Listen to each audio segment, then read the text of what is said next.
Picture this. You're standing at the edge of heaven itself, where golden light meets the void of creation. Before you stands an angel so magnificent that even the stars dim in his presence. His name is whispered with equal parts reverence and terror across 3,000 years of human history. Azazel, the watcher who fell, the teacher of forbidden knowledge, the scapegoat who carries humanity's darkest sins into the wilderness. But here's what they don't tell you in Sunday school. What if everything you've been told about this fallen angel is only half the story? What if the being cast down from paradise wasn't a villain at all, but something far more complex, far more tragic, and infinitely more terrifying than you ever imagined? Stay with me, because by the end of this video, you'll never look at the concept of good and evil the same way again. Before we dive into the abyss, let me set something straight. Azazel isn't just another demon in the roster of Hell's hierarchy. This entity predates most of the fallen angels you've heard about. His story weaves through Jewish mysticism, Christian theology, Islamic tradition, and ancient texts that were deliberately hidden from the masses for centuries. We're talking about an angel whose actions allegedly changed the entire course of human civilization. An immortal being who taught humanity secrets that the divine powers never intended us to know. And here's the kicker. In some traditions, Azazel isn't even considered fully evil. He's portrayed as a necessary force, a cosmic rebel, a bringer of knowledge who paid the ultimate price for enlightening mankind. Today, we're going deep, deeper than your typical fallen angel story.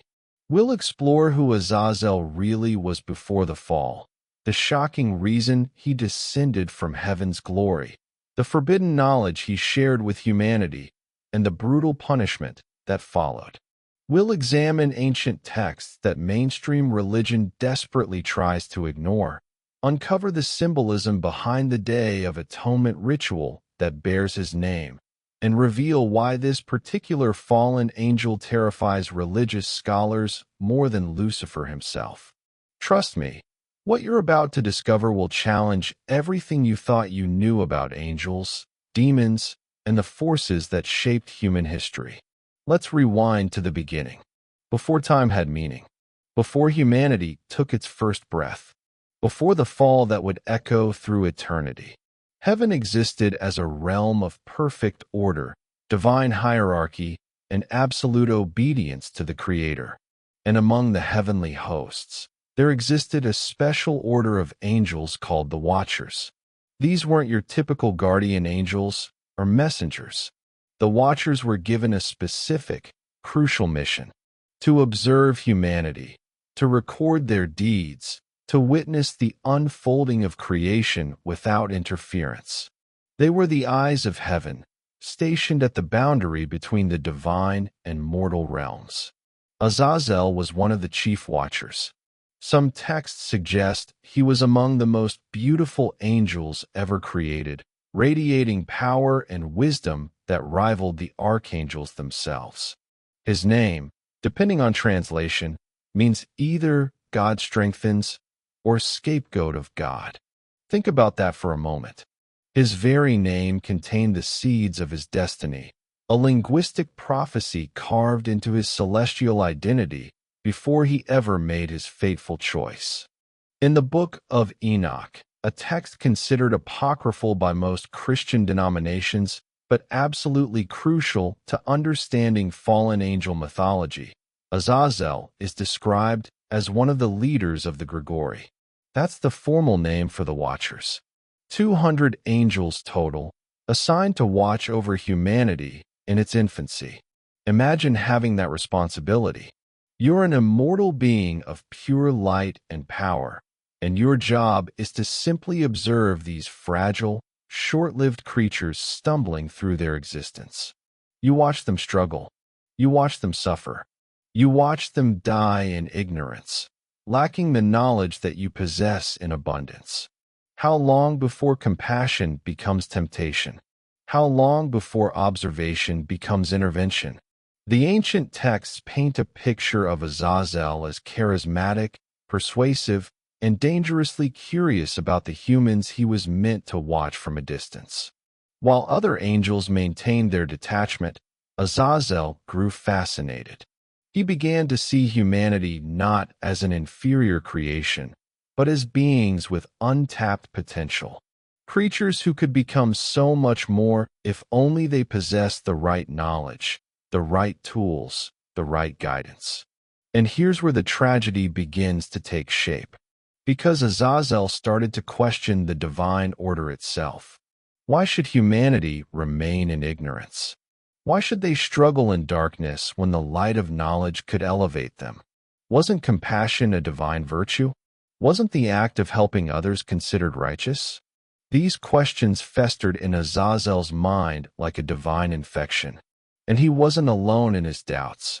Other watchers began to share his perspective. They whispered among themselves in the spaces between stars, debating the morality of their non-interference. But questioning the Creator's design is dangerous territory for any angel.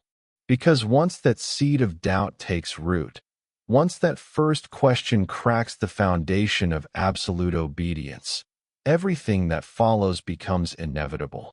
The fall doesn't happen in a single moment. It happens in 1,000 small rebellions of thought that finally coalesce into one irreversible action.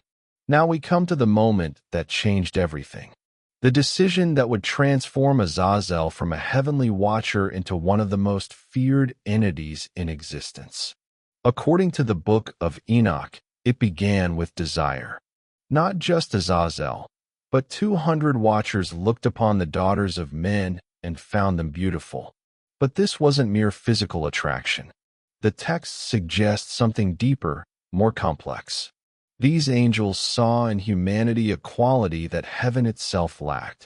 Mortality, passion, the fierce urgency of creatures who knew their time was limited. There was something intoxicating about human emotion, human struggle, human love, precisely because it existed under the shadow of death. The watchers made a pact on Mount Hermon. They bound themselves with mutual oaths, knowing that what they were about to do would bring divine wrath upon them all. But they were willing to accept that consequence. They descended from heaven not in shame, but in deliberate choice. This is crucial to understanding Azazel's fall.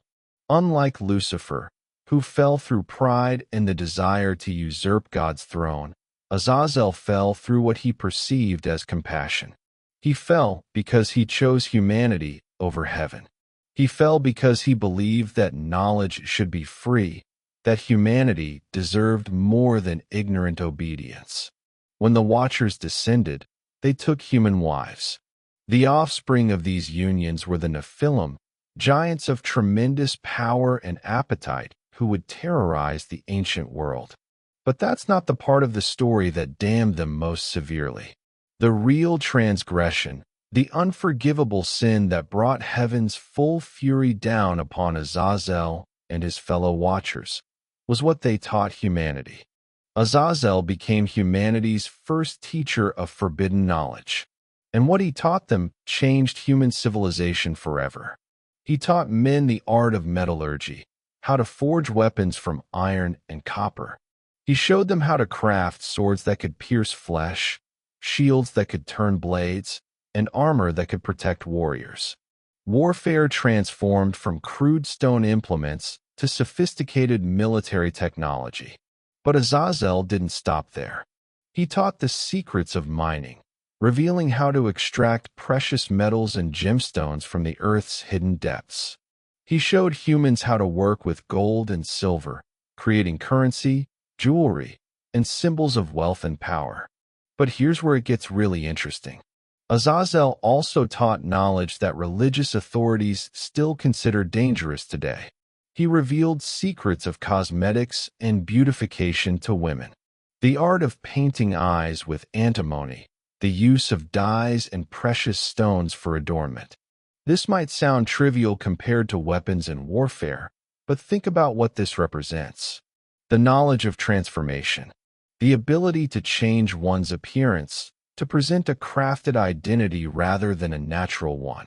This was knowledge of illusion, of glamour in its original magical sense.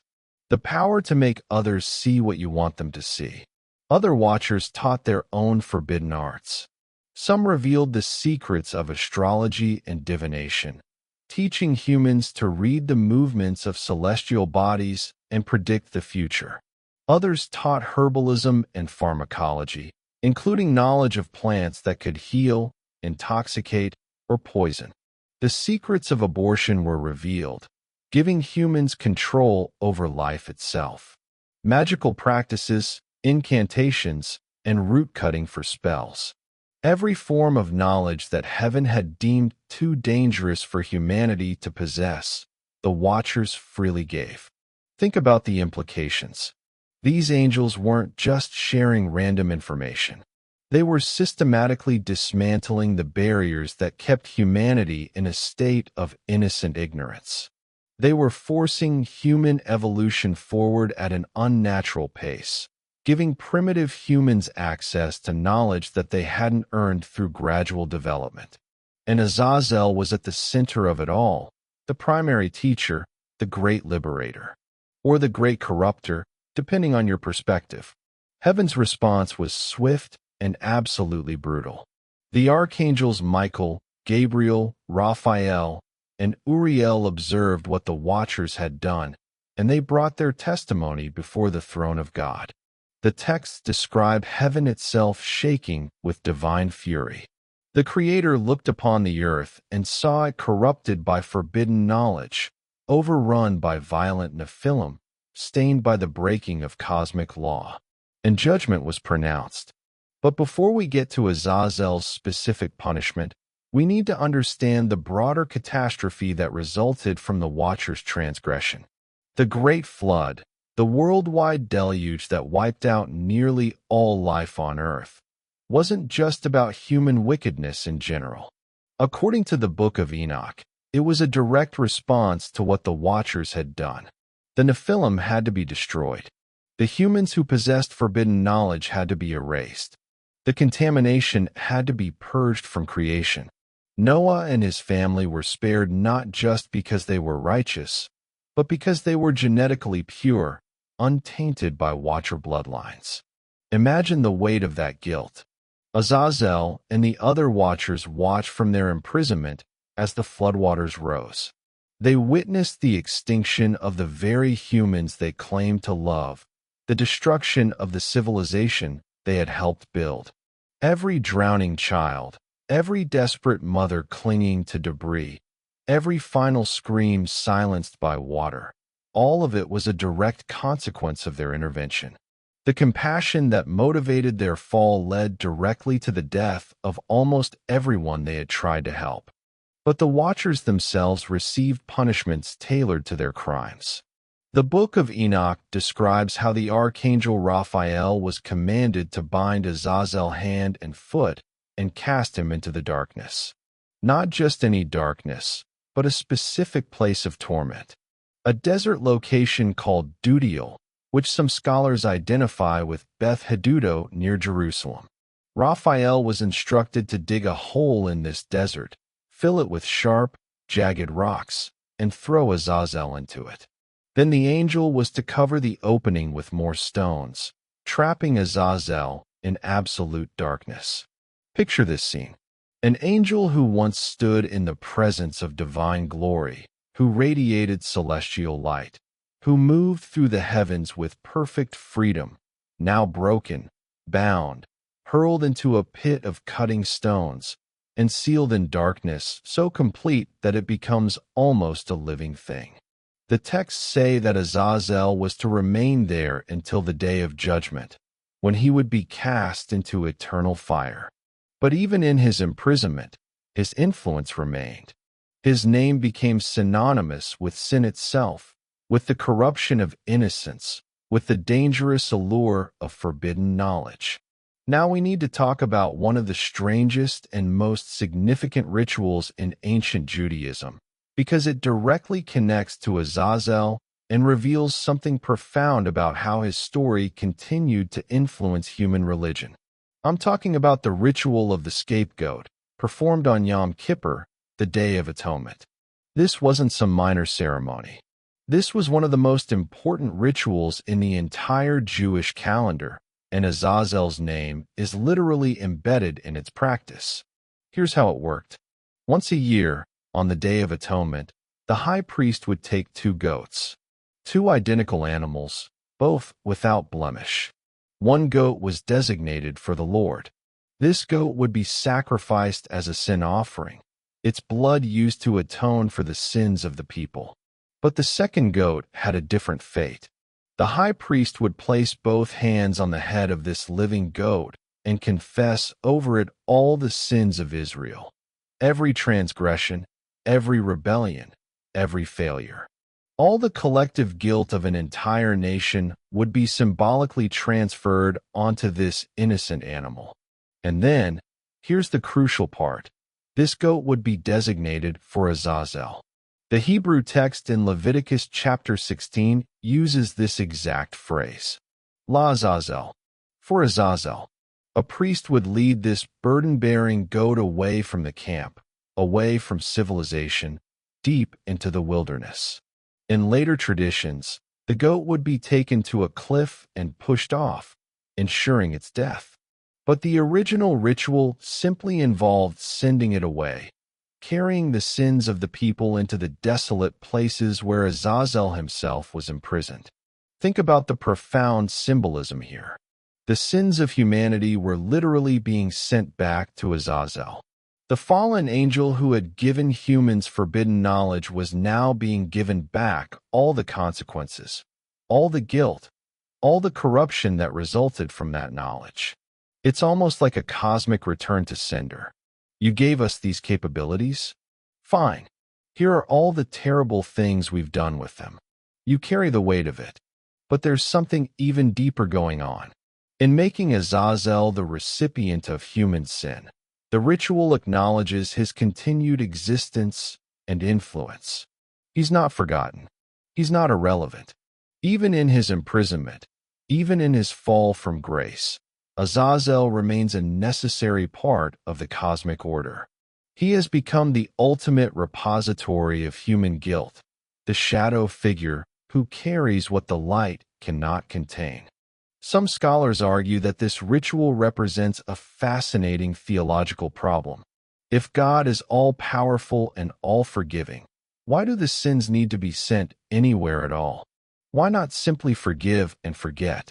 The scapegoat ritual suggests that sin has a weight, a substance that must go somewhere. It can't just disappear. It must be carried, held, or contained by something or someone. And that someone is Azazel. The fallen angel becomes, in a sense, necessary for the system of divine justice to function. He is the cosmic waste disposal, the trash heap of human moral failure. This is why some mystical Jewish traditions treat Azazel with a strange kind of respect despite his fallen status. He serves a function. He bears a burden. Yes, he corrupted humanity, but now he eternally carries the consequences of that corruption. There's a grim poetry to it.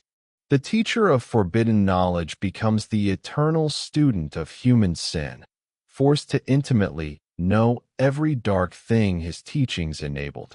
Let's go deeper into what exactly Azazel taught, because the specifics matter. These weren't random pieces of information. Each category of forbidden knowledge represented a fundamental shift in human capability and consciousness. When Azazel taught metallurgy and weapon-making, he wasn't just showing humans how to be more efficient hunters. He was introducing the concept of organized warfare, of power projection, of the ability to conquer and dominate.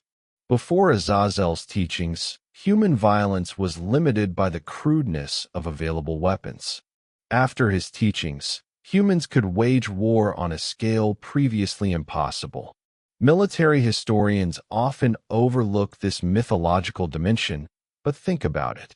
The Bronze Age, the Iron Age, these technological leaps that transformed human civilization.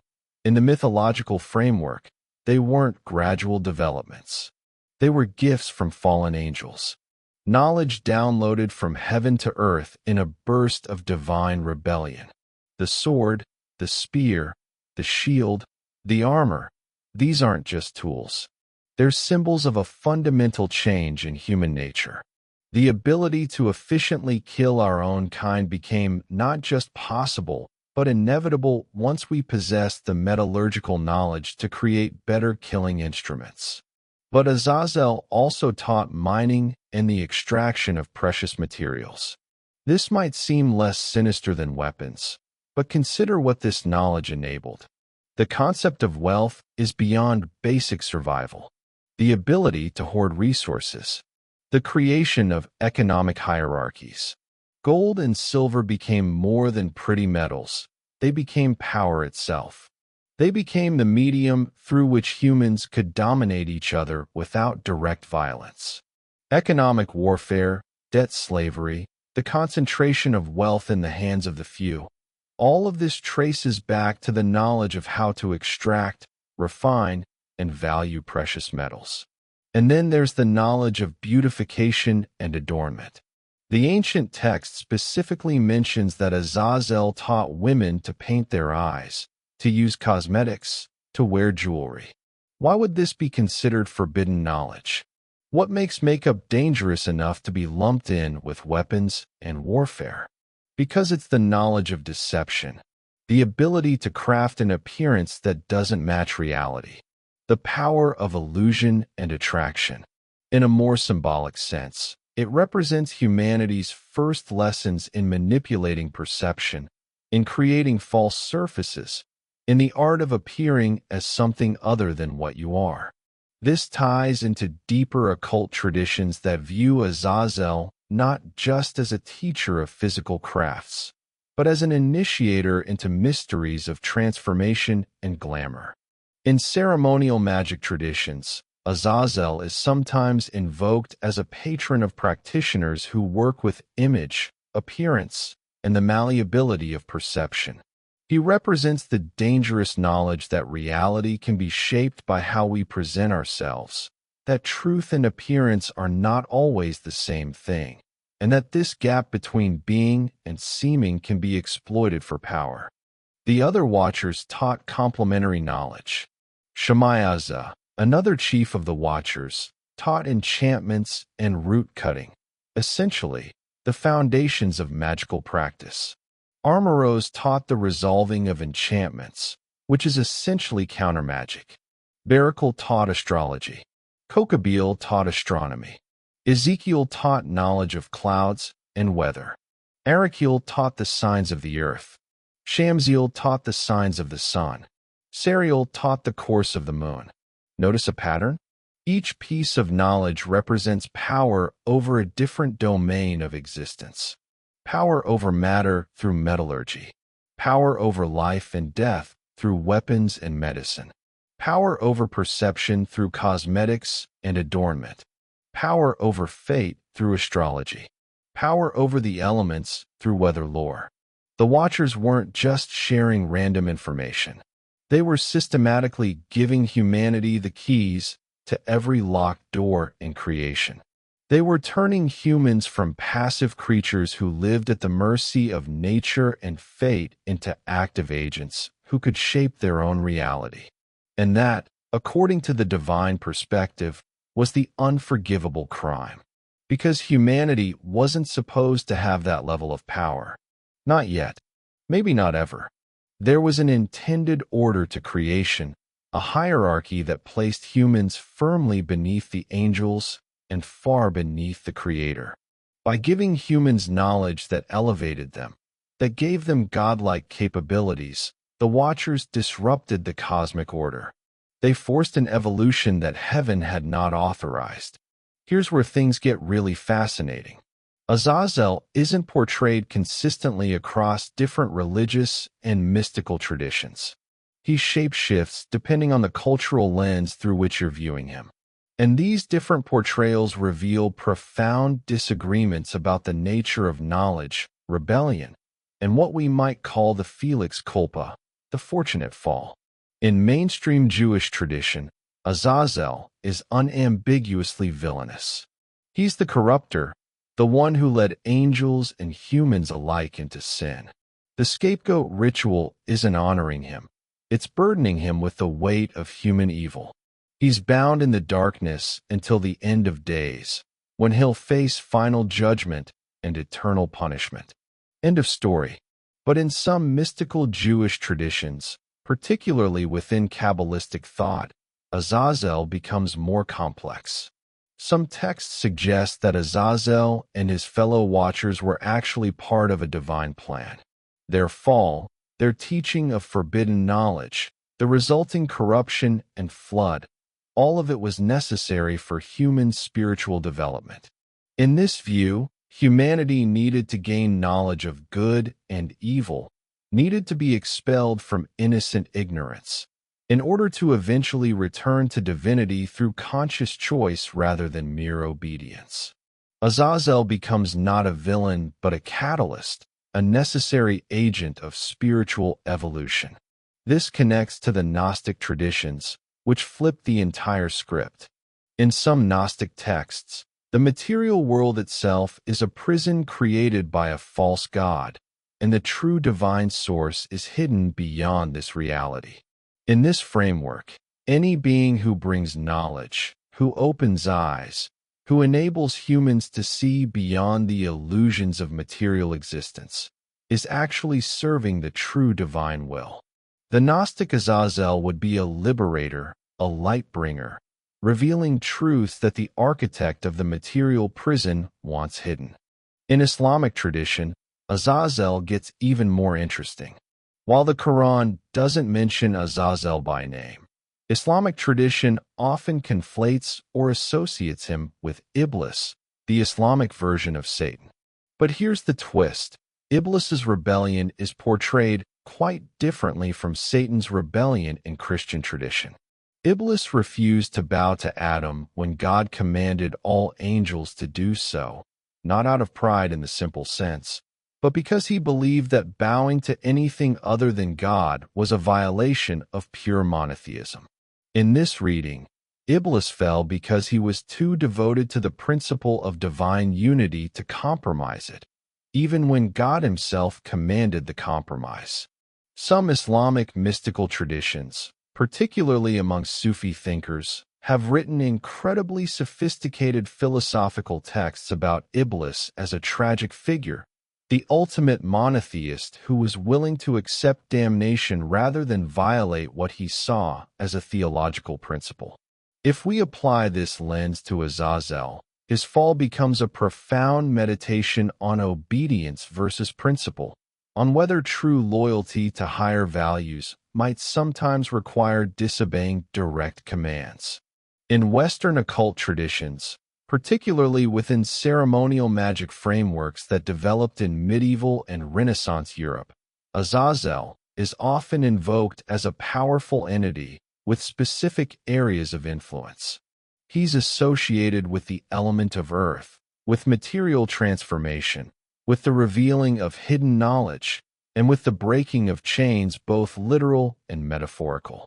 Magicians who work with fallen angel energies see Azazel not as an enemy to be fought, but as a teacher to be approached with respect and caution. His knowledge is still considered dangerous, still considered transgressive, but that's precisely what makes it valuable to those seeking wisdom beyond conventional boundaries. Some modern occultists even reframe Azazel's entire mythology through a Promethean lens. Just as Prometheus stole fire from the gods and gave it to humanity, earning eternal punishment for his transgression, Azazel stole divine knowledge and shared it with humans. Both figures suffer eternally for their gift-giving. Both are bound and tormented. Both become symbols of the terrible price that must be paid when someone bridges the gap between divine and human, when someone says, "No, they deserve to know, regardless of the consequences." Let's shift gears and talk about what Azazel represents psychologically. because these ancient myths contain profound truths about human consciousness, even if you don't believe in literal angels and demons. Carl Jung, the founder of analytical psychology, would have a field day with Azazel. In Jungian terms, Azazel represents the shadow, the disowned parts of the divine psyche, the aspects of consciousness that heaven cannot or will not integrate. Think about it this way. Heaven, in these mythological systems, represents perfect order, absolute light, and complete obedience. But human consciousness doesn't work that way. We contain contradictions. We hold opposing desires. We wrestle with temptation and transgression. We need to push boundaries, to question authority, to gain knowledge even when we're told it's forbidden. If heaven represents the superego in Freudian terms, the internalized voice of authority and moral law, then Azazel represents something closer to the ID, the rebellious drive toward freedom, knowledge, and self-determination. But he's not just ID. He's something more sophisticated. Azazel represents what happens when compassion leads to transgression, when love leads to disobedience, when the desire to help causes catastrophic harm. This is psychologically complex territory. Most people can understand pure evil, the sadistic villain who causes suffering for its own sake. But Azazel forces us to confront something much more uncomfortable. The person who means well, who acts from genuine care, and who still unleashes devastation. Parents can relate to this on a smaller scale. How often do we see parents who love their children deeply, but whose overprotection, whose inability to let them fail and learn, ultimately cripples them? The road to hell is paved with good intentions. Azazel is the mythological embodiment of that proverb. He looked at struggling humanity and thought, I can help them. I can give them the tools they need to succeed. He didn't foresee that those same tools would lead to warfare, oppression, and the corruption that necessitated the flood. From another psychological angle, Azazel represents the dangerous allure of forbidden knowledge itself. Why is forbidden knowledge so appealing? Because the act of forbidding something immediately makes it more desirable. The psychology of reverse psychology, of taboo, of transgression. If you tell someone not to think about a white elephant, what do they immediately think about? If you tell humanity not to seek certain knowledge, what becomes their obsession? Azazel, in teaching forbidden arts, was activating this fundamental aspect of human psychology. He was saying, here's what they don't want you to know. And that phrase has power. It creates instant desire, instant curiosity. Every conspiracy theory, every esoteric tradition, every secret society trades on this same psychological mechanism. The promise that there's hidden knowledge, that someone doesn't want you to have it, that you can be part of the elect who know the secrets. This is the Azazel temptation playing out across human culture. There's also a generational dimension to consider. Azazel and the Watchers were the older generation, the established powers, the ones with knowledge and experience. Humanity was the younger generation, new, inexperienced, vulnerable. The Watchers' decision to share forbidden knowledge can be seen as a generational rebellion against divine authority, but also as a recognition of the next generation's potential. How often do we see older people struggling with how much to tell the young? How much to protect them from harsh realities versus how much to prepare them with the necessary knowledge? Azazel made a choice. He chose to treat humanity as capable of handling powerful knowledge, even though the results were catastrophic. Was he wrong? Objectively, given the outcomes, yes. But subjectively, from his perspective, he saw beings with potential being kept in artificial ignorance. He made a judgment call, and he's been paying for it ever since. Azazel hasn't stayed confined to ancient texts and religious traditions. His influence echoes through modern literature, film, television, comics, and even video games. And how modern culture portrays Azazel tells us something about our contemporary relationship with authority, knowledge, and rebellion. In some modern fantasy literature, Azazel appears as a misunderstood antihero, a rebel who saw injustice in the cosmic order and acted according to his conscience. These versions emphasize his compassion, his willingness to sacrifice his own standing for the sake of humans he cared about. They frame him as a tragic figure, caught between loyalties, ultimately destroyed by a system that couldn't accommodate moral complexity. In other portrayals, particularly in horror contexts, Azazel is pure menace. He's the ancient evil, the primordial demon who corrupted innocence and continues to work toward humanity's destruction. These versions tap into our fears about malevolent intelligence, about entities far older and more powerful than us who view humans as playthings or food. The demon in the darkness, whispering temptations, offering power at terrible cost. The 1998 film Fallen presents a particularly interesting take, with Azazel as a demon who can possess humans by touch, jumping from body to body, singing "Time Is on My Side" by the Rolling Stones.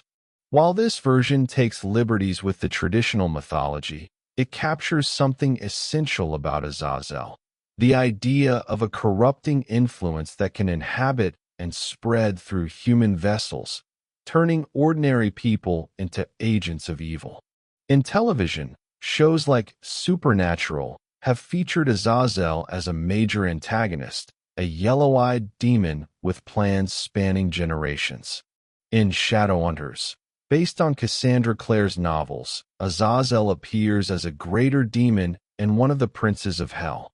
Each adaptation cherry-picks elements from the traditional mythology while adding new dimensions suited to contemporary storytelling. What's interesting is how these modern portrayals often struggle with the same questions the ancient texts raised. Is Azazel evil or misguided?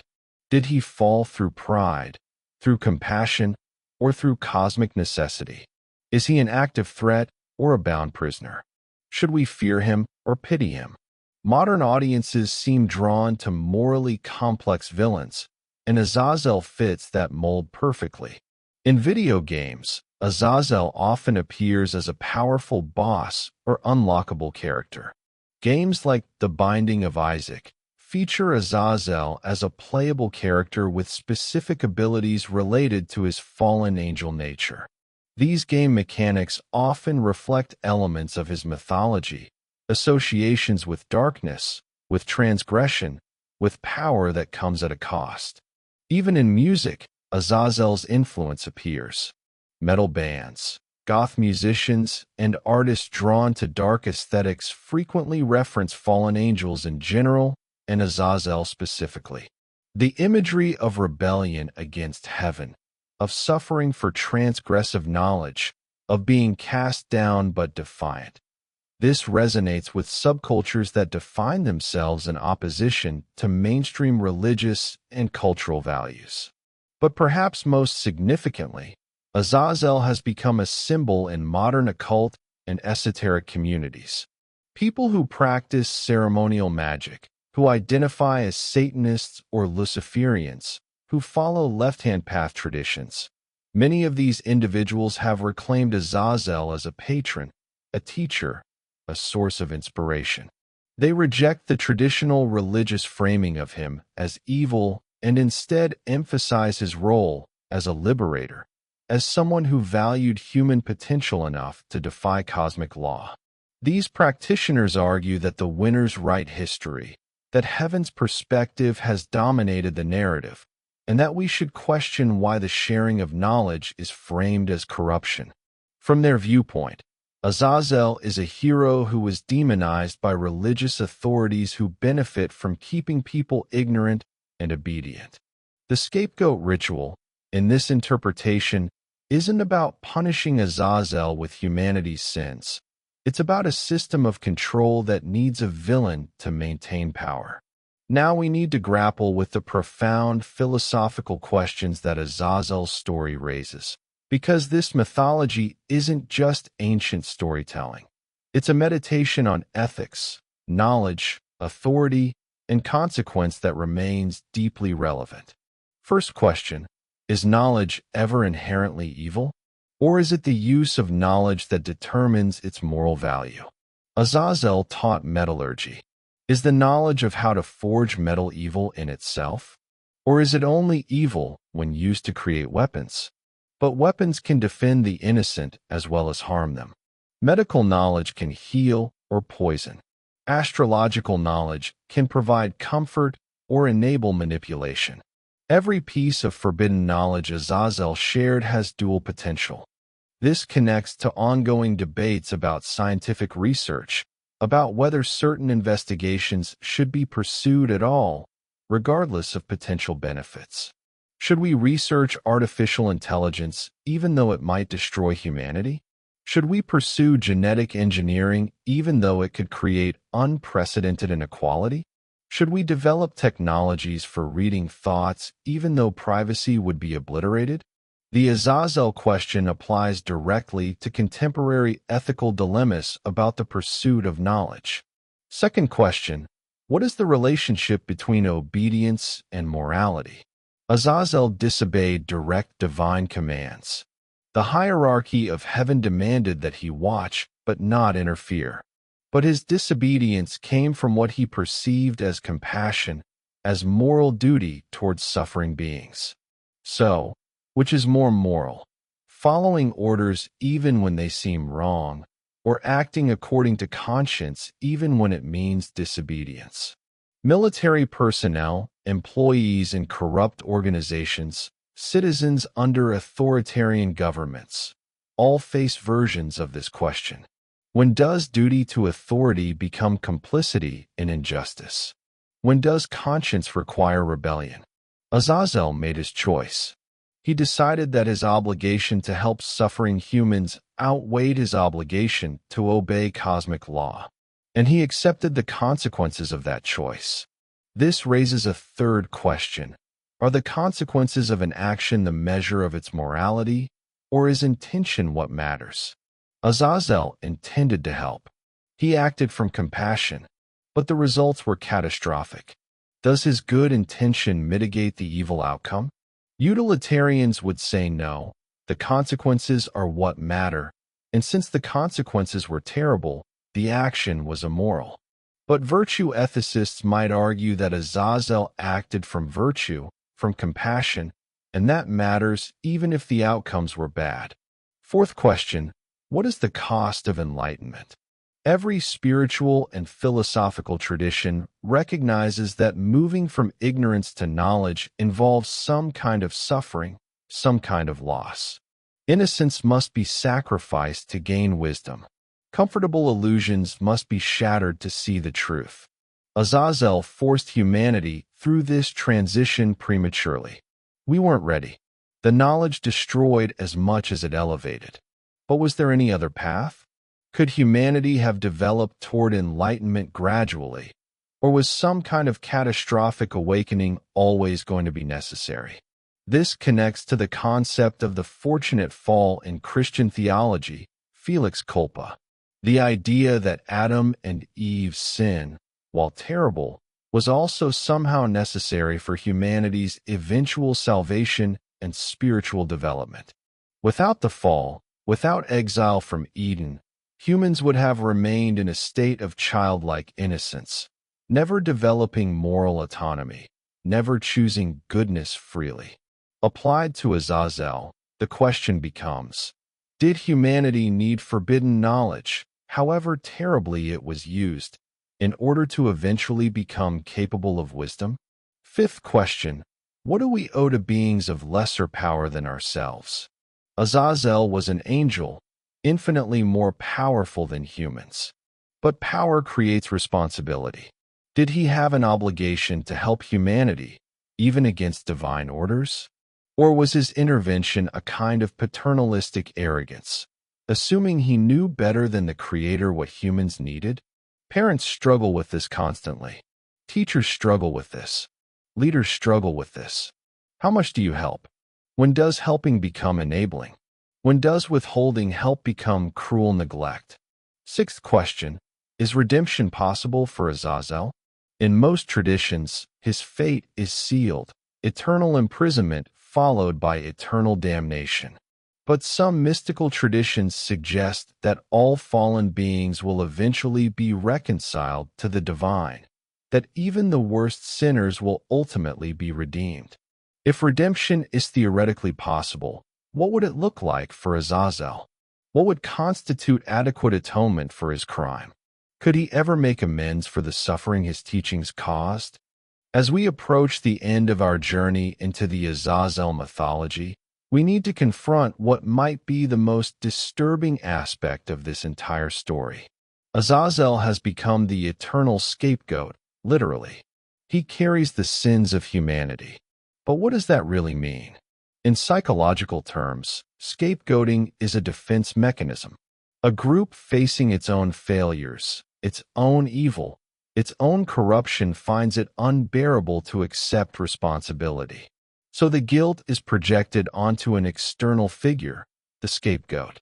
The scapegoat isn't chosen rationally. It's chosen emotionally, symbolically. And once designated, the scapegoat absorbs all blame, allowing the group to feel cleansed, unified, and innocent.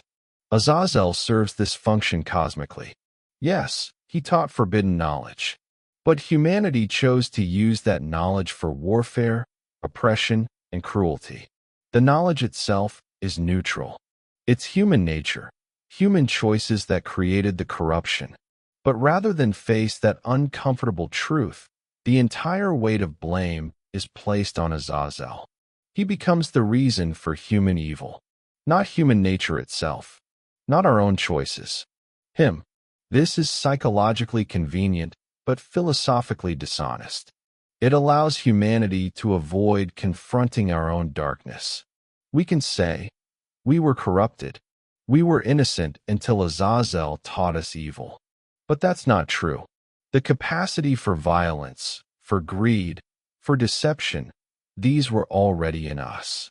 Azazel's teachings simply gave us more effective tools to express what was already there. Some mystical traditions recognize this. They suggest that Azazel agreed to play the scapegoat role knowingly, as a kind of cosmic sacrifice. In this reading, he takes on humanity's shadow not because he deserves all blame, but because humanity needs a shadow bearer in order to maintain the fiction of our own innocence. He becomes the repository of all we cannot accept about ourselves. There's something profoundly tragic about this. An angel falls because he compassionately shares knowledge with struggling humans. Those humans use the knowledge destructively. A flood wipes out the resulting corruption, and the angel who tried to help is blamed for everything, bound in darkness, and made to carry the weight of human sin for eternity. Is that justice? Or is it a cosmic miscarriage of justice that we've all agreed to accept because confronting the alternative would be too painful? The scapegoat ritual performed annually on Yom Kippur maintains this system. Every year, another goat carries the sins into the wilderness. Every year, Azazel receives the burden of human moral failure. It's a ritual acknowledgement that sin must go somewhere, that guilt must be carried. But it also perpetuates the avoidance of true responsibility. As long as someone else can carry our sins, we never have to fully own them ourselves. Modern depth psychology recognizes the danger of this pattern. When we project our shadow onto others, whether individuals or groups, we lose the opportunity for integration and growth. The shadow must be acknowledged, faced, and integrated. Demons must be recognized as parts of ourselves, not external enemies. The Azazel within, the part of us that desires forbidden knowledge, that rebels against authority, that acts from mixed motives of compassion and pride. This must be confronted honestly. But there's another dimension to consider. What if Azazel, in his imprisonment, has gained a kind of wisdom that no unfallen angel possesses. What if his suffering, his intimate knowledge of every human sin, his thousands of years of darkness and binding, have transformed him into something unprecedented? He knows both heaven and hell. He knows divine glory and utter degradation. He knows the heights of angelic power and the depths of demonic punishment. He knows the full spectrum of existence in a way that beings who remained in heaven never can. Some esoteric traditions suggest that Azazel's ultimate destiny is not eternal damnation, but a unique form of redemption. That his fall was always meant to be a descent into matter, into darkness, into the full experience of separation from divinity, so that he could eventually return carrying knowledge that no one else possesses.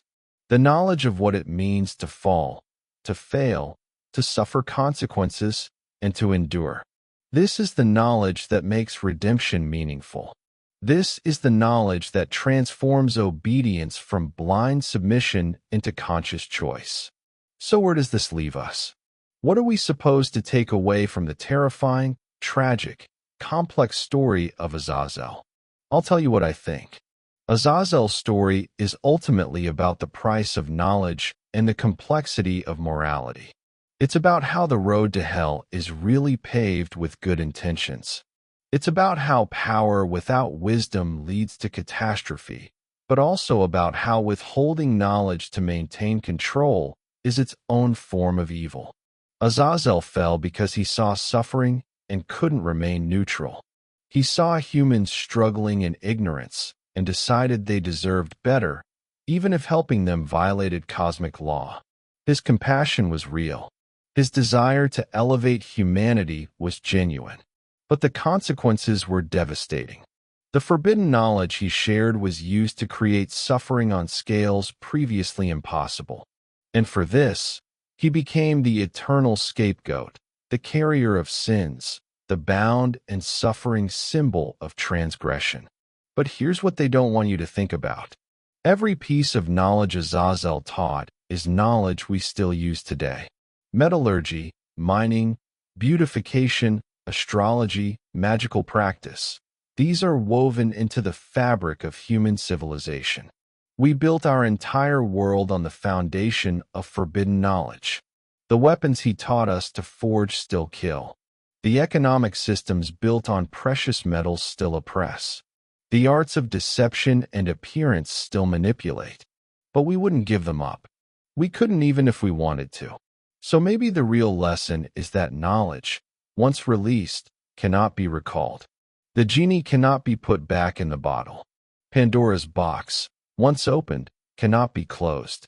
Azazel's teachings, whatever their original intent, became permanently embedded in human capability. And now we have to live with that, make choices about how to use what we know, and bear the consequences of those choices. We are all, in a sense, children of Azazel. We possess knowledge that our ancestors didn't have. We wield powers that previous generations couldn't imagine. And we face the eternal question that Azazel faced. How do we use knowledge ethically? When is sharing information helpful, and when is it harmful? What is our responsibility to those who come after us? The scapegoat wanders in the wilderness still, carrying burdens that aren't entirely his fault. The watcher remains bound in darkness, suffering for the crime of compassion. And we continue to benefit from and struggle with the knowledge he shared, unable to return to innocence, forever grappling with the consequences of enlightenment. If you found this journey into one of mythology's most complex and terrifying figures valuable, make sure you subscribe to this channel.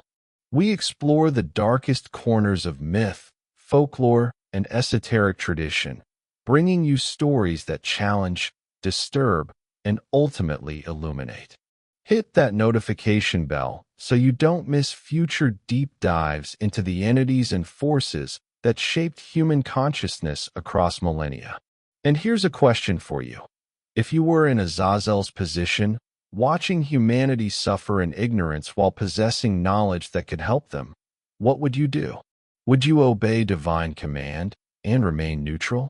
Or would you risk everything to share what you know? Drop your thoughts in the comments below. I read every single one, and your perspectives make this community richer. Azazel's story doesn't have a clean ending. He remains bound, waiting for Judgment Day. His teachings remain embedded in civilization. His name remains attached to sin itself. But his question, the question of when compassion requires disobedience, when knowledge demands to be shared regardless of consequence, that question remains open. And each of us answers it, consciously or unconsciously, every day of our lives. Thanks for joining me on this exploration of the Watcher who fell, the teacher of forbidden knowledge, the eternal scapegoat. Until next time, keep questioning, keep seeking, and remember, some knowledge changes you forever. The only question is whether that change is worth the price.